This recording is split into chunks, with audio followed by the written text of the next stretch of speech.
أعوذ بالله من الشيطان الرجيم. بسم الله الرحمن الرحيم.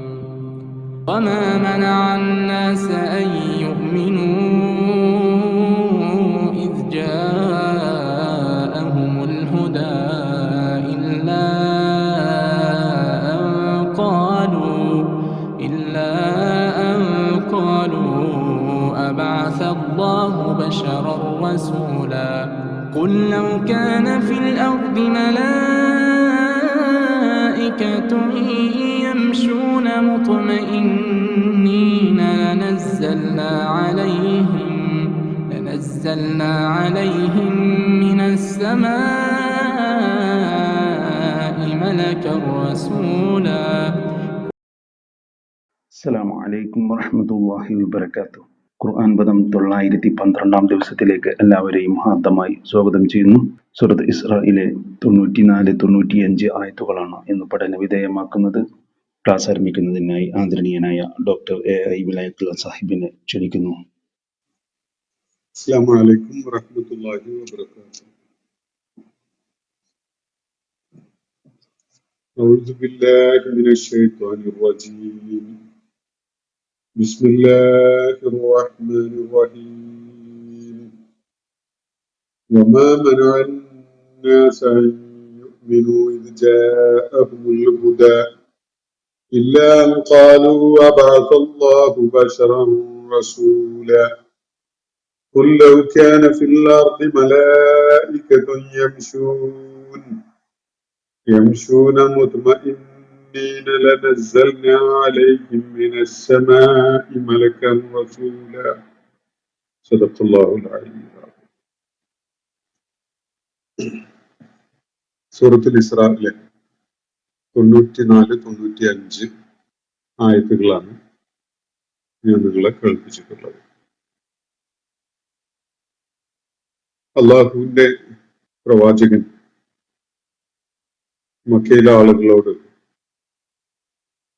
ദൈവിക സന്ദേശം പകർന്നു നൽകിക്കൊണ്ട് അള്ളാഹുവിന്റെ പക്കൽ നിന്നുള്ള ദൂതനായിട്ടാണ് ഞാൻ നിങ്ങളുടെ മുന്നിൽ നിലകൊള്ളുന്നത് എന്ന വിധത്തിൽ സംസാരിച്ചപ്പോൾ അത് വിശ്വസിക്കാൻ തങ്ങൾ ഒരുക്കമല്ല.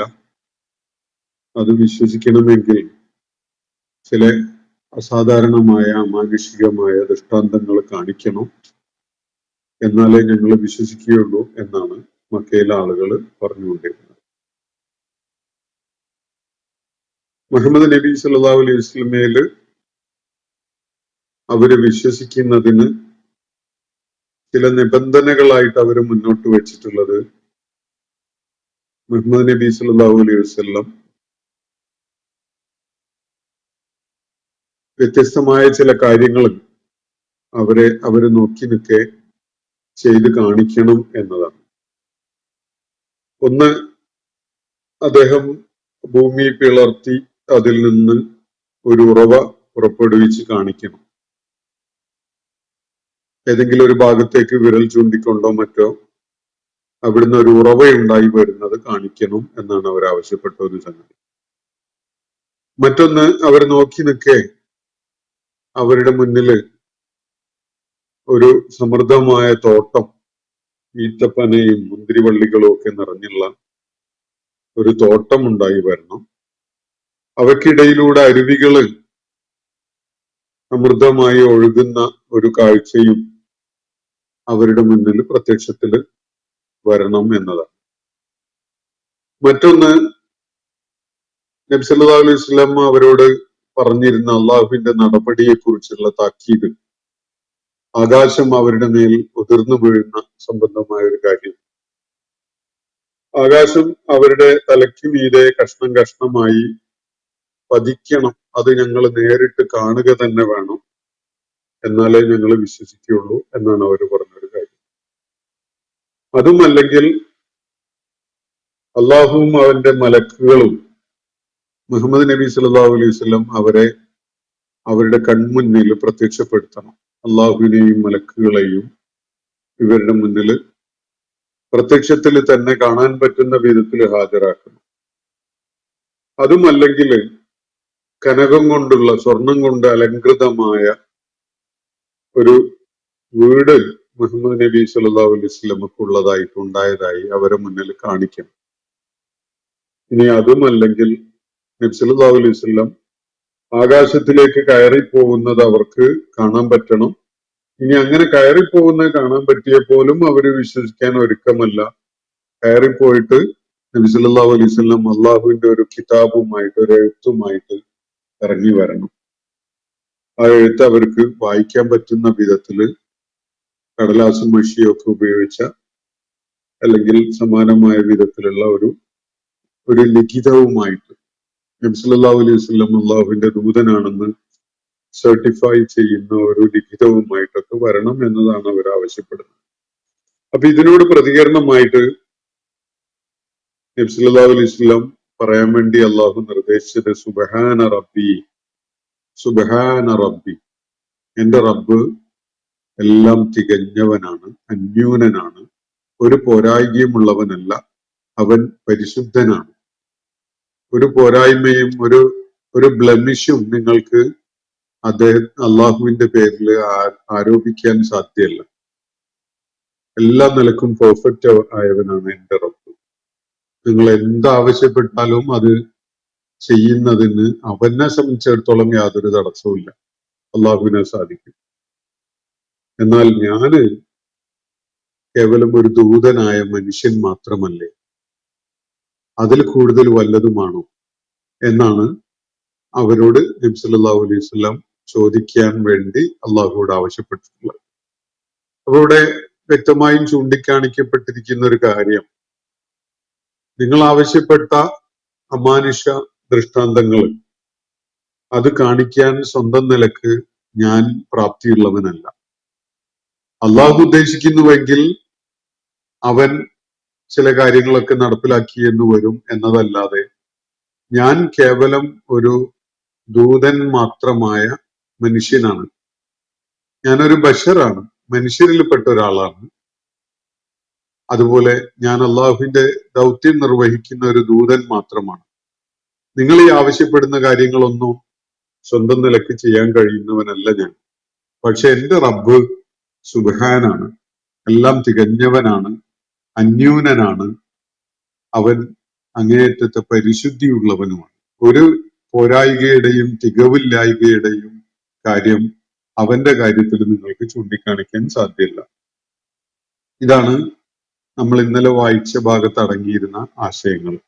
അതിനെ തുടർന്ന് അള്ളാഹു ഒരു പൊതു പ്രസ്താവന നടത്തുന്ന ഒരു കാര്യം, പ്രവാചകന്മാരുടെ മുഴുവൻ ചരിത്രഘട്ടങ്ങളെയും സ്പർശിച്ചുകൊണ്ടുള്ള ഒരു കാര്യമാണ് പ്രസ്താവിക്കുന്നത്. വമാ മനാൻ നാസ, ജനങ്ങളെ തടയുകയുണ്ടായില്ല, അയ്യുമിനു, വിശ്വാസികളാവുന്നതിൽ നിന്ന് ജനങ്ങളെ തടയുകയുണ്ടായില്ല.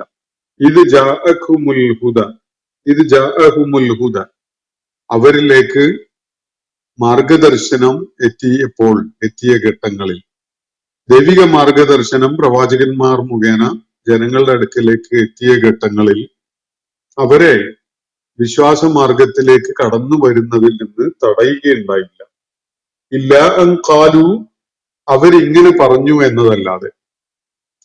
അവരൊക്കെയും ഇങ്ങനെ പറഞ്ഞു എന്നത് മാത്രമാണ് അവർക്ക് സത്യവിശ്വാസ മാർഗത്തിലേക്ക് കടന്നു വരുന്നതിന് തടസ്സമായി നിലക്കൊള്ളുകയുണ്ടായത്, അല്ലെങ്കിൽ അവരെ തടയുകയുണ്ടായത്. എന്താണ് അവർ പറഞ്ഞ കാര്യം? അബഅസല്ലാഹു ബശറൻ റസൂല, ഇതാണ് ചോദ്യം. ഒരു മനുഷ്യനെയാണോ അള്ളാഹു ദൂതനായിട്ട് നിയോഗിച്ചയച്ചിരിക്കുന്നത്? ഇങ്ങനെയാണ് അവർ ചോദിച്ചത്.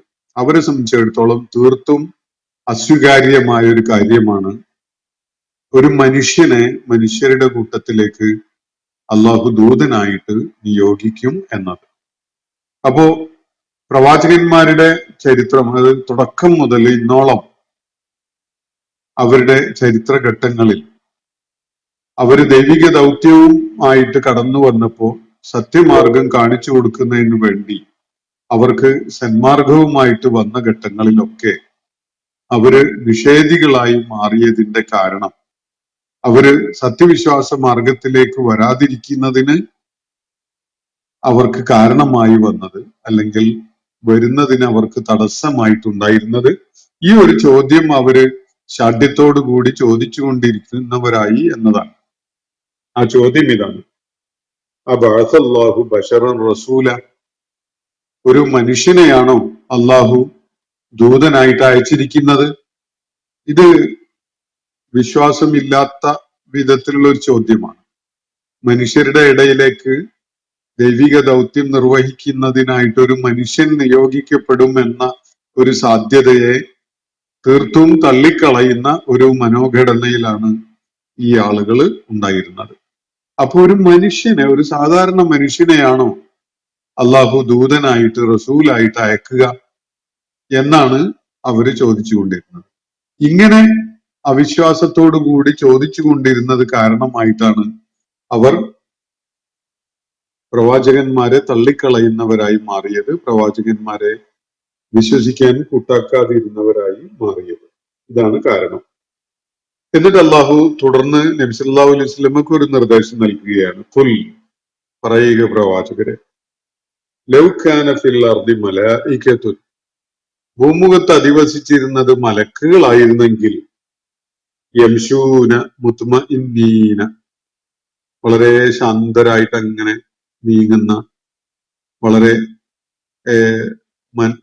സമാധാനത്തോടുകൂടി യാതൊരു വിധത്തിലുള്ള അസ്വസ്ഥതകളും അനുഭവപ്പെടാത്തവരായ മലക്കുകളാണ് ഭൂമുഖത്ത് അങ്ങനെ ജീവിച്ചുകൊണ്ട് അങ്ങനെ ചലിച്ചുകൊണ്ടിരുന്നത് എങ്കിൽ, ലനസ്സൽനാ അലൈഹിം മിനസ് സമാഇ മലക്കൻ റസൂല, നാം മലക്കുകളിൽ ഒരാളെ, ഒരു മലക്കിനെ അവരിലേക്ക് റസൂലായിട്ട് നിയോഗിക്കുമായിരുന്നു എന്നാണ് പറയാൻ വേണ്ടി അള്ളാഹുവിടെ നബി സല്ലല്ലാഹു അലൈഹി വസല്ലമയോട് ആവശ്യപ്പെടുന്നത്. പ്രവാചകരെ ഇങ്ങനെ പറയും എന്ന് പറഞ്ഞിട്ട് അവരെ കേൾപ്പിക്കാൻ വേണ്ടി പറയുകയാണ്. ലൗ കാന ഫിൽ അർദി മലായികത്തുൻ യംശൂന മുത്മഇന്നീന, വളരെ ശാന്തരായി സമാധാനത്തോടുകൂടി അങ്ങനെ സഞ്ചരിക്കുന്ന മലക്കുകളായിരുന്നു ഭൂമിയിൽ ഉണ്ടായിരുന്നത് എങ്കിൽ, ലനസ്സൽനാ അലൈഹിം മിനസ് സമാഇ മലക്കൻ റസൂല, ആകാശത്ത് നിന്ന് ഒരു മലക്കിനെ നാം ദൂതനായിട്ട് നിയോഗിച്ചയക്കുമായിരുന്നു. ഈ കാര്യം അവരോട് അള്ളാഹുവിന്റെ സന്ദേശമായിട്ട് പറയാൻ വേണ്ടി അള്ളാഹു ചുമതലപ്പെടുത്തുകയാണ് നബി സല്ലല്ലാഹു അലൈഹി വസല്ലമയെ ഇവിടെ. അപ്പൊ ഈ 2 ആയത്തുകളിൽ അടങ്ങിയിരിക്കുന്ന വിഷയം, ഒന്ന്, പ്രവാചകന്മാര് കടന്നു വന്ന ഘട്ടങ്ങളിലൊക്കെ തന്നെ അവര് ദൈവിക മാർഗദർശനവുമായി വന്നപ്പോഴൊക്കെ തന്നെയും ആളുകൾക്ക് അവരെ വിശ്വസിക്കുകയും പിൻപറ്റുകയും ചെയ്യുന്നതിന് തടസ്സമായി മാറിയത് അവരുടെ ഈ ചോദ്യമാണ്. ഒരു മനുഷ്യനെയാണോ അള്ളാഹു റസൂലായിട്ട് അയച്ചിരിക്കുന്നത് എന്ന ചോദ്യം. അപ്പൊ അതിനുള്ള മറുപടിയാണ് അള്ളാഹു ഇവിടെ നൽകുന്നത്, അല്ലെങ്കിൽ നൽകാൻ വേണ്ടി നബി സല്ലല്ലാഹു അലൈഹി വസല്ലമയെ ചുമതലപ്പെടുത്തുന്നത്. ആ മറുപടി ഇതാണ്: ഭൂമുഖത്ത് അധിവസിച്ചിരുന്നത് സമാധാന ചിത്തരായിട്ട് അങ്ങനെ സഞ്ചരിച്ചുകൊണ്ടിരിക്കുന്ന മലക്കുകളായിരുന്നെങ്കിൽ അവരുടെ കൂട്ടത്തിൽ, അല്ലെങ്കിൽ അതുപോലെ ഒരു മലക്കിനെ നാം അവരിലേക്ക് ദൂതനായിട്ട് ഇറക്കുമായിരുന്നു. പക്ഷെ ഭൂമിയിലുള്ളത് അങ്ങനെയുള്ള മലക്കുകളല്ല ഭൂമിയിൽ അധിവസിക്കുന്നത് എന്നതിനാലാണ്, മനുഷ്യരാണ് ഇവിടെ ജീവിക്കുന്നത് എന്നതുകൊണ്ടാണ് മനുഷ്യരുടെ കൂട്ടത്തില് ഒരാളെ അള്ളാഹു തെരഞ്ഞെടുത്ത് ഈ ദൗത്യം നിർവഹിക്കാൻ വേണ്ടി അയച്ചിട്ടുള്ളത്. വളരെ ശ്രദ്ധയോടുകൂടി മനസ്സിലാക്കേണ്ട ഒരു കാര്യം, പ്രവാചകന്മാരുടെ ദൗത്യം ഒരിക്കലും തന്നെ ദൈവിക സന്ദേശം അങ്ങ് കേൾപ്പിച്ചുകൊണ്ട് പൊയ്ക്കളയാം എന്നതായിരുന്നില്ല. വെറുതെ ഒരു പോസ്റ്റ്മാൻ ചെയ്യുന്നത് പോലെയുള്ള ഒരു പണി ചെയ്യുക എന്നതായിരുന്നില്ല പ്രവാചകന്മാര് നിർവഹിച്ച ദൗത്യം. ആളുകളോട് ഒരു കാര്യം വന്ന് ഒരു സന്ദേശം അറിയിച്ചുകൊണ്ട് പിന്നെ അതിന്റെ വരും വരായികകളെ കുറിച്ചൊന്നും നോക്കാതെ, അതിന് എന്തെങ്കിലും ഉപോത്ബലകമായിട്ട് വല്ലതും നിർവഹിക്കപ്പെടേണ്ടതുണ്ടോ എന്നൊന്നും നോക്കാതെ അങ്ങ് പൊയ്ക്കളയുക എന്ന വിധത്തിലല്ല ദൂതന്മാരെ നിയോഗിച്ചയച്ചിട്ടുള്ളത്. ദൂതന്മാർ നിയോഗിക്കപ്പെട്ടിട്ടുള്ളത് ദൈവിക സന്ദേശവുമായിട്ടാണ്. ആ സന്ദേശം അവര് ജനങ്ങളെ കേൾപ്പിക്കുന്നു. അത് അതിന്റെ പ്രാരംഭമായ ഒരു കർത്തവ്യം മാത്രമാണ്. അതിനെ തുടർന്ന് ജനങ്ങൾക്ക് ആ ജീവിത സന്ദേശം എങ്ങനെ ജീവിതത്തിൽ പ്രയോഗത്തിൽ കൊണ്ടുവരാം എന്നത് കാണിച്ചു കൊടുക്കുന്ന മാതൃക കൂടി ആയിട്ടാണ് പ്രവാചകന്മാര് നിലകൊള്ളുന്നത്. ജനങ്ങളുടെ കാര്യത്തില് പ്രവാചകന്മാര് സാക്ഷിയായിട്ടാണ് അള്ളാഹു പരാമർശിക്കുന്നത്. അന്ത്യനാളില് ഓരോ സമൂഹത്തിനും സാക്ഷിയായിട്ട് അവരുടെ കാര്യത്തിൽ ദൈവിക സന്ദേശം നൽകപ്പെട്ടിരുന്നു. ഫലപ്രദമായിട്ട് അത് അവർക്ക് വിവരിച്ചു കൊടുക്കപ്പെട്ടിരുന്നു.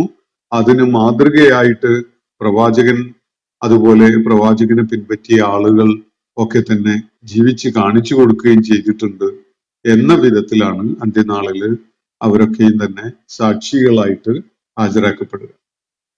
അപ്പൊ ഒരു മലക്കാണ് മനുഷ്യരുടെ ഇടയിലേക്ക് ദൂതനായിട്ട് അയക്കപ്പെട്ടിട്ടുണ്ടായിരുന്നതെങ്കിൽ ആളുകൾ അന്നേരം പറയുക, ഓ ഇതൊക്കെ ഞങ്ങളെ കൊണ്ട് എങ്ങനെയാണ് സാധിക്കുക? നിങ്ങളൊരു മലക്കായതുകൊണ്ടല്ലേ നിങ്ങൾക്ക് ഇതൊക്കെ സാധിച്ചത്? ഞങ്ങൾ വെറും മണ്ണുകൊണ്ട് സൃഷ്ടിക്കപ്പെട്ട മനുഷ്യരല്ലേ, ഞങ്ങൾക്ക് ഇതെങ്ങനെ സാധിക്കും എന്നുള്ള പ്രതികരണമായിരിക്കും അവർ നൽകുക. അങ്ങനെയല്ല, മണ്ണുകൊണ്ട് സൃഷ്ടിക്കപ്പെട്ടവനായ ഒരു മനുഷ്യൻ തന്നെയാണ് ഞാൻ. മനുഷ്യ സാധ്യമായ ഒരു കാര്യമാണ് ഞാൻ നിങ്ങളുടെ മുന്നിൽ ചെയ്തു കാണിക്കുന്നത്.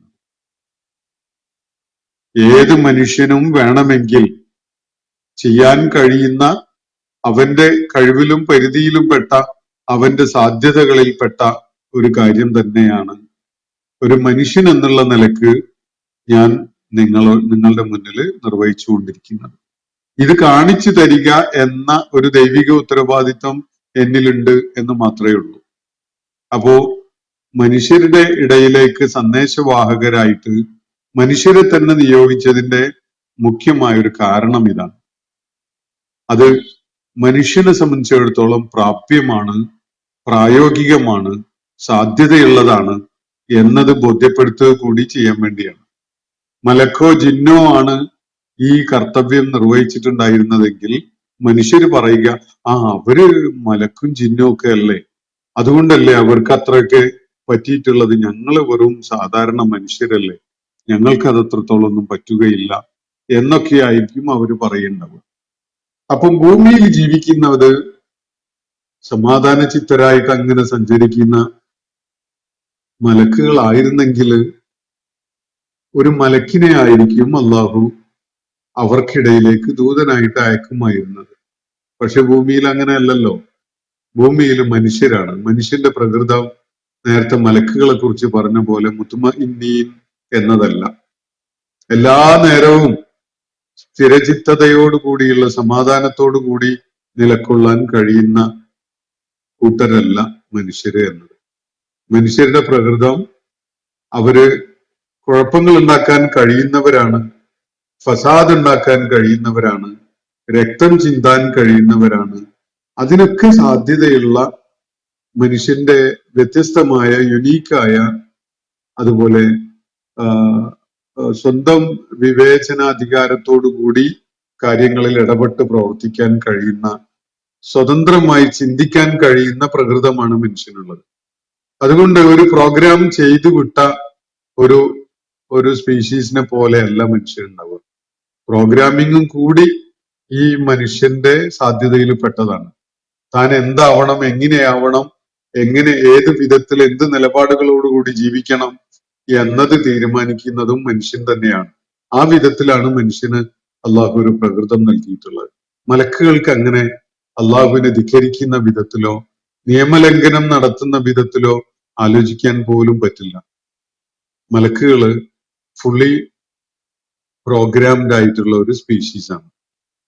അവർക്ക് അള്ളാഹുവിന്റെ നിർദ്ദേശത്തെയോ വിധിവിലക്കുകളെയോ ലംഘിച്ചുകൊണ്ടുള്ള ഒരു നിലപാട് സാധ്യമേ അല്ല. അപ്പൊ മലക്കുകള്, ആ പ്രകൃതമുള്ള മലക്കുകളായിരുന്നു ഭൂമിയിൽ ഉണ്ടായിരുന്നതെങ്കിൽ അവരുടെ ഇടയിലേക്ക് നാം ഒരു മലക്കിനെ ദൂതനായിട്ട് അയക്കുമായിരുന്നു. പക്ഷെ മനുഷ്യര് മലക്കുകളെ പോലെ മുത്മഇന്നീനല്ല. തുമഇനീനത്ത് എന്നത് മനുഷ്യനെ സംബന്ധിച്ചിടത്തോളം സ്വമേധയാ ആർജിച്ച് കൈവരിക്കേണ്ട ഒരു സാധ്യതയും കഴിവും ഒക്കെയാണ്. അള്ളാഹുവിൽ വിശ്വാസം അർപ്പിച്ചുകൊണ്ട് അള്ളാഹുവിന്റെ ജീവിത സരണി തിരിച്ചറിഞ്ഞുകൊണ്ട് അത് ഉൾക്കൊണ്ട് അള്ളാഹുവിന് സമർപ്പിച്ചുകൊണ്ട് ജീവിക്കുന്ന ഒരാളായി മാറുമ്പോഴാണ് മനുഷ്യൻ തുമാനീനത്ത് നേടുന്നത്, മനുഷ്യൻ സമാധാന ചിത്തരായിട്ട് മാറുന്നത്. അങ്ങനെ ഒരു അവസ്ഥയിലേക്ക് മനുഷ്യരെത്തിപ്പെടുന്നത് വളരെയേറെ പ്രയത്നങ്ങളുടെയൊക്കെ ഫലമായിട്ടാണ്. അള്ളാഹുവിനെ അവർ ഉൾക്കൊള്ളണം, അള്ളാഹുവിനെ റബ്ബായിട്ട് അംഗീകരിക്കണം, അവരിലേക്ക് നിയോഗിക്കപ്പെട്ടിരിക്കുന്ന ദൂതന്മാരെ സത്യപ്പെടുത്തണം, അവരുടെ കർമ്മ മാതൃക ജീവിതത്തിൽ പിന്തുടരണം. അങ്ങനെയൊക്കെയാണ് ഒരാൾ തുമാനീനത്തുള്ളവരായി ഉള്ള ആളായിട്ട് മാറുന്നത്. മലക്കുകൾ അങ്ങനെയല്ല. മലക്കുകൾ നേരത്തെ തന്നെ പൂർണ്ണമായിട്ട് അള്ളാഹുവിന് സമർപ്പിച്ചവരാണ്.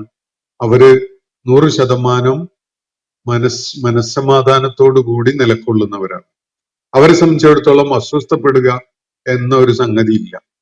മനുഷ്യന് സമാധാന ചിത്തരായി മാറുന്നത് പൂർണ്ണമായിട്ട് അള്ളാഹുവിന് സമർപ്പിക്കുന്നവരായി മാറുക വഴി മാത്രമാണ്. അതുകൊണ്ടാണ് മനുഷ്യരുടെ ഇടയിലേക്ക് മനുഷ്യരിൽപ്പെട്ട ഒരാളെ സന്ദേശവാഹകനായിട്ട് അള്ളാഹു അയച്ചിരിക്കുന്നത് എന്നതാണ് ഇവിടെ ചൂണ്ടിക്കാണിക്കപ്പെടുന്ന കാര്യം.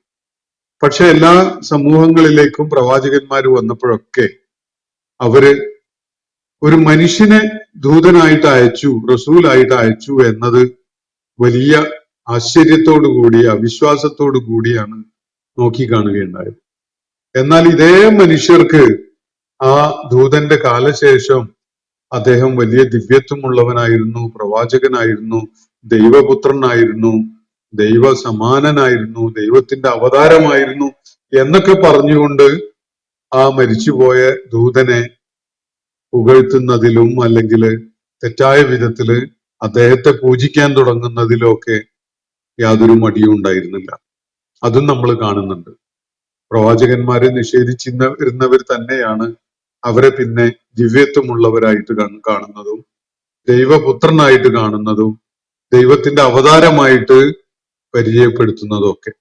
അപ്പൊ ഒരു മനുഷ്യരുടെ കൂട്ടത്തിലേക്ക് ദൈവിക മാർഗദർശനം ലഭിച്ച ഒരാളായിട്ട് മനുഷ്യരെ വഴി കാണിക്കുന്നവരായിട്ട് കടന്നു വരിക എന്നത് സാധ്യമല്ല എന്നതാണ് ഇവരെടുക്കുന്ന നിലപാട്. അപ്പൊ വളരെ സ്വാഭാവികമായതും യുക്തിപരമായതുമായ ഏറ്റവും സാധ്യതയുള്ള ഒരു കാര്യമാണ് മനുഷ്യരുടെ കൂട്ടത്തിൽപ്പെട്ട ഒരാളെ അള്ളാഹു തെരഞ്ഞെടുത്തിട്ട് അവരെ സത്യമാർഗം പഠിപ്പിക്കാൻ വേണ്ടി നിയോഗിച്ചയക്കുന്നു എന്നത്.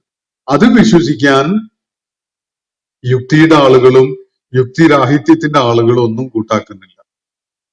എന്നാൽ വളരെ യുക്തിരഹിതമായ പല സംഗതികളും ഈ പ്രവാചകന്മാരെ കുറിച്ച് തന്നെ അവർ മരിച്ചു പോയതിന് ശേഷം അവരെ കുറിച്ച് പറഞ്ഞ് പ്രചരിപ്പിച്ച് അവരെ ദിവ്യന്മാരാക്കി അവരെ ദൈവിക അവതാരങ്ങളാക്കി പരിചയപ്പെടുത്തി അവരെ അമാനുഷിക ശക്തി പലതും മരണശേഷവും കാണിക്കുന്നവരായിട്ടൊക്കെ പരിചയപ്പെടുത്താനും അവരെ ദേവന്മാരും ദൈവപുത്രനും ഒക്കെ ആയിട്ട് കാണാനും ഒന്നും അവർക്കൊരു മടിയുണ്ടായിരുന്നില്ല. ഇതാണ് മനുഷ്യരാശിയെ വഴികേടിലാക്കിയിട്ടുള്ള കാര്യം എന്നാണ് അള്ളാഹുവിടെ ചൂണ്ടിക്കാണിക്കുന്നത്. മനുഷ്യര് അള്ളാഹുവിന്റെ ദൂതന്മാരെ നിഷേധിക്കുന്നവരായി മാറിയതിന്റെ കാരണം അവരിങ്ങനെ പറഞ്ഞുകൊണ്ടിരുന്നതാണ്. ആ ബഅസല്ലാഹു ബശറൻ റസൂല എന്നതാണ്. അള്ളാഹു ഒരു മനുഷ്യനെയാണ് റസൂലായിട്ട് അയച്ചിരിക്കുന്നത് എന്ന് ചോദിച്ചത് അങ്ങനെയാണോ അയച്ചിരിക്കുന്നത് എന്ന് അവിശ്വാസത്തോടു കൂടി ചോദിച്ചു എന്നതാണ് അവര് പഴച്ചു പോകുന്നതിന് കാരണമായിട്ടുള്ളത് എന്നാണ് അള്ളാഹുവിടെ പറയുന്നത്. ഇവിടെ ചൂണ്ടിക്കാണിക്കപ്പെടുന്ന ന്യായം ആർക്കും ബോധ്യപ്പെടുന്ന വളരെ ലളിതമായ യുക്തി അടങ്ങിയിട്ടുള്ള ഒരു ന്യായമാണ്. ഭൂമുഖത്തുണ്ടായിരുന്നത് മലക്കുകളായിരുന്നെങ്കിൽ അവരുടെ കൂട്ടത്തിലേക്ക് നാം ഒരു മലക്കിനെ ദൂതനായിട്ട് അയക്കുമായിരുന്നു. പക്ഷെ ഭൂമിയിൽ അധിവസിക്കുന്നത് മലക്കുകളല്ല, മനുഷ്യരാണ്. അപ്പൊ അവരുടെ കൂട്ടത്തിൽ ഒരാൾ വേണം അവരിലേക്ക് സന്ദേശവാഹകനായി വരാൻ. കാരണം സന്ദേശം എത്തിക്കുക എന്നത് മാത്രമല്ല, ആ സന്ദേശം ഉൾക്കൊണ്ടുകൊണ്ട് ഒരു കർമ്മ മാതൃക ജീവിതത്തിൽ തീർക്കാൻ കഴിയുന്ന മനുഷ്യ സമൂഹത്തെ ഏറ്റവും ഉചിതമായ ഇടപെടലുകൾ നടത്തിക്കൊണ്ട് സംസ്കരിച്ചെടുക്കുന്ന, അവരെ വലിയ സംസ്കരണ പ്രക്രിയക്ക് വിധേയമാക്കിക്കൊണ്ട് വിമോചിതരാക്കുന്ന ഒരു വ്യക്തിയാണ് അവരുടെ ഇടയിലേക്ക് ദൂതനായിട്ട് വരേണ്ടിയിരിക്കുന്നത്. അത് തീർച്ചയായിട്ടും മലക്കുകൾക്ക് സാധിക്കുന്ന ഒരു കാര്യമല്ല. അത് മനുഷ്യനാണ് അത് നിർവഹിക്കേണ്ടത്. അതുകൊണ്ടാണ് മനുഷ്യരുടെ കൂട്ടത്തിൽ ഒരാളെ അള്ളാഹു ദൂതനായിട്ട് സമൂഹങ്ങളിലേക്ക് നിയോഗിച്ചയക്കുന്നത് എന്നതാണ് ഇവിടെ ചൂണ്ടിക്കാണിക്കപ്പെടുന്ന കാര്യം. അപ്പോ ഇന്നത്തെ സെഷൻ ഞാനിവിടെ അവസാനിപ്പിക്കുകയാണ്. സൂറത്തുൽ ഇസ്രായിലെ 94, 95 ആയത്തുകളാണ് നമ്മൾ ഇന്ന് പഠന വിധേയമാക്കിയിട്ടുള്ളത്. അള്ളാഹു നമ്മെ എല്ലാവരെയും അനുഗ്രഹിക്കുമാറാവട്ടെ. വാഖിർ ദഅ്വാന അനിൽ ഹംദുലില്ലാഹി റബ്ബിൽ ആലമീൻ. അസ്സലാമു അലൈക്കും വറഹ്മത്തുള്ളാഹി വബറകാതുഹു. ഇന്നത്തെ ഖുർആൻ പദം ഇവിടെ സമാപിക്കുന്നു. ഖുർആൻ പഠനത്തിൽ പങ്കെടുത്ത എല്ലാവർക്കും അല്ലാഹു അർഹമായ പ്രതിഫലം നൽകി അനുഗ്രഹിക്കട്ടെ. വാഖിർ ദഅ്വാന അനിൽ ഹംദുലില്ലാഹി റബ്ബിൽ ആലമീൻ. അസ്സലാമു അലൈക്കും വറഹ്മത്തുള്ളാഹി വബറകാതുഹു.